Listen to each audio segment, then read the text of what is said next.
Hi అండి. అందరికీ నమస్కారం అండి. ఫ్రెండ్స్ ఇప్పుడే అందిన వార్త. ఇక ఏపీలో మద్యం ప్రియులకు అదిరిపోయే శుభవార్త అంటూ అప్డేట్ అయితే వచ్చిందండి.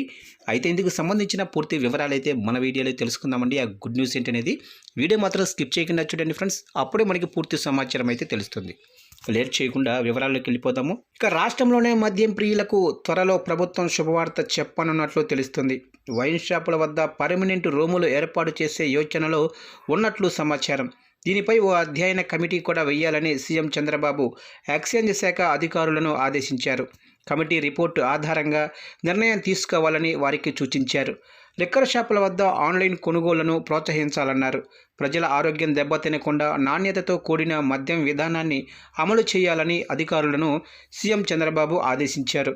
కొత్త మద్యం పాలసీతో అక్రమాలకు చెక్ పడిందని, ప్రభుత్వం ఆదాయం పెరిగిందని చెప్పారు. ఇక నేషనల్, ఇంటర్నేషనల్ బ్రాండ్లు, క్వాలిటీ ఉన్న మద్యం విక్రయాలు మాత్రమే రాష్ట్రంలో జరగాలన్నారు.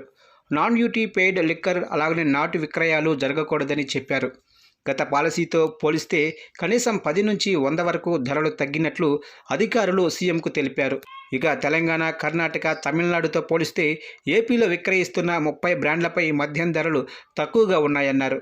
అటు పర్మిట్ రూములకు పర్మిషన్ ఇచ్చే అంశంపై కమిటీ వేసి నిర్ణయం తీసుకోవాలని అధికారులకు సీఎం సూచించారు.